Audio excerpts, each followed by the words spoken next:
Bienvenue à la deuxième partie de la coupe de bois en non-mixité. Belle écoute!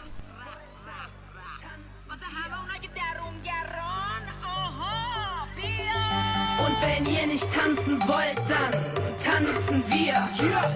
Euch zu Ehren, euch zum Pläsier. Und wenn ihr nicht tanzen wollt, dann tanzen wir an eurer Stadt. Aber wenn ihr tanzen wollt... La non-mixité choisie peut être un formidable outil pour se dégager temporairement du regard masculin et essayer autre chose. Essayer de prendre une place souvent revendiquée par les hommes, par exemple. Effectuer ou enseigner des gestes techniques. Pour Cléa, qui vit en ce moment dans un collectif agricole, l'impression dans ma vie quotidienne, c'est surtout des mecs qui font le travail dur ou un travail qui demande beaucoup de force, et c'est un peu et ou aussi qui prend la parole, qui répondent.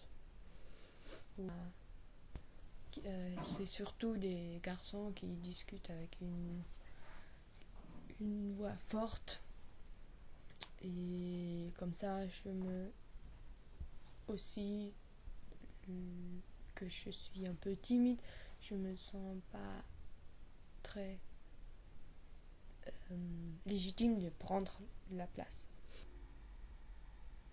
Judith et Nino, en tant qu'ouvrières agricoles, vivent au quotidien cette absence de légitimité.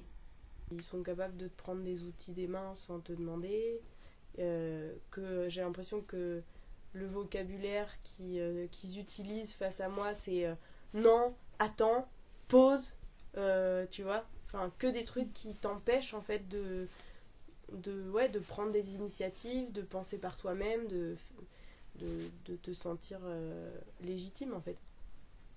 Ouais, ça c'est un truc je pense qui est super pesant et qui empêche mon épanouissement j'ai vu même dans des domaines où finalement eux étaient incapables de savoir ce que c'était mon passé, ou dans des actions très faciles, tu vois, que j'ai déjà faites seule et que je me sais capable de les faire, et que finalement eux d'office m'empêchaient de le faire, quoi, ou me prenaient les choses des mains, et des trucs qui, bon, alors c'est stupide, tu vois, avec du recul je me dis en fait faut pas se comporter comme eux, mais il y a eu des moments où je me suis dit tiens, pour leur montrer ce que ça fait, je vais les imiter, et j'ai commencé à leur prendre des outils des mains.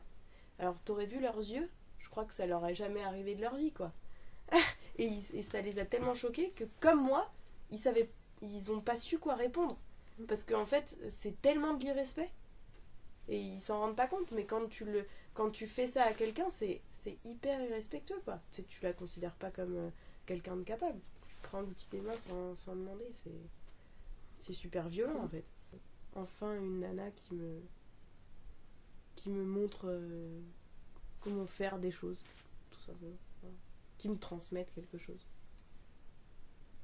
ouais, et qui soit un exemple aussi, tu vois, enfin je crois que quand je voyais Flo dans la forêt à abattre ces gros arbres, tu vois, j'étais là, enfin je sais pas, ouais, ça c'était super, et puis tous ces sourires complices entre nous quand je sais pas, il y en a une qui éclatait un truc au Merlin, et que, tu vois, il y avait tous ces trucs de complicité dans la force de travail qu'on était, et c'était super satisfaisant, ça. Merde, comme ça, mine de rien, si elle te renne dans l'œil ou dans la tête pendant que t'es avec la tronçon à la main, ça peut faire des grosses conneries, c'est vachement dangereux. Donc bien être à l'aise, bien sur tes pieds, donc faut tout virer, faire le ménage d'abord. Et puis après, il faut que tu fasses l'entaille. Il faut réfléchir. Pour faire l'entaille, en fait, normalement, là je vais... L'oppression que les autres subissent crée effectivement des différences. Les dominés sont toujours sur le qui-vive, ne savent jamais sur quel pied danser dans l'interaction quotidienne. À quoi s'attendre de la part du prochain dominant qui va croiser leur route, s'il faut se préparer à sourire ou à la grimace. Ne savent jamais quand, ni de qui, viendront l'insulte, le mépris, l'agression. Pire encore, elles ne savent jamais si elles sont discriminées ou non, Est-ce parce que je suis une femme, une noire, une arabe, une homosexuelle, ou est-ce que parce que je suis moi? La vie des autres se déroule dans l'incertitude, dans un doute permanent de ce qui va se passer. Christine Delphi, classée, dominée. Apprendre, transmettre. J'ai demandé à Irène, qui fréquente les milieux meufs queen de Lyon, pourquoi elle est venue couper du bois ici. Ça m'apporte la confiance qu'on m'a pas donnée dans un milieu mixte hétéro-normé. Ça m'apporte la confiance de faire des choses qu'on m'a soit interdite de faire, soit qu'on m'a pas autorisé de faire, soit qu'on m'a pas incité à faire, soit qu'on m'a pas du tout invité à faire, soit que moi-même j'y ai même pas pensé parce que c'était pas dans l'ordre des choses. Donc j'apprends à manier des outils, à faire des trucs que jamais j'aurais pu imaginer faire un jour. Et ça, je trouve ça super, vraiment super. Ça non seulement étend le champ de mes possibilités techniques, parce que j'apprends à faire des petits trucs qui peuvent me servir éventuellement dans le quotidien, mais surtout ça me rend plus forte, plus confiante. Et du coup, j'ai moins d'appréhension, moins de gêne à faire des choses par ailleurs qui auraient pu m'intimider auparavant. Et ça m'apporte aussi, je trouve que ça dans ces milieux, enfin en tout cas dans les groupes que j'ai fréquentés, je trouve que ça crée un espace de confiance pour moi, pour échanger, pour discuter, pour prendre la parole. Je trouve que la qualité d'écoute n'est pas la même que dans bien d'autres milieux. Et du coup, ça pour moi c'est très important de pouvoir, parce que j'ai besoin d'un environnement propice pour pouvoir échanger avec les autres. Pour sortir de ce qu'une femme doit faire, ce qui est attendu d'elle.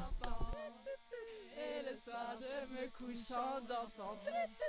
Le matin je me lève en chantant. Et le soir je me couche en dansant. En rentrant faut que je me dépêche, car le gosse est à la crèche.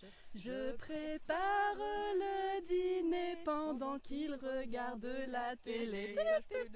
C'était la deuxième partie de la coupe de bois en non-mixité. À jeudi pour le dernier volet. Belle journée!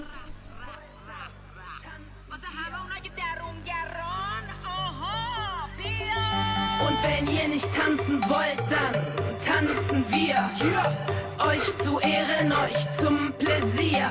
Und wenn ihr nicht tanzen wollt, dann tanzen wir an eurer Stadt.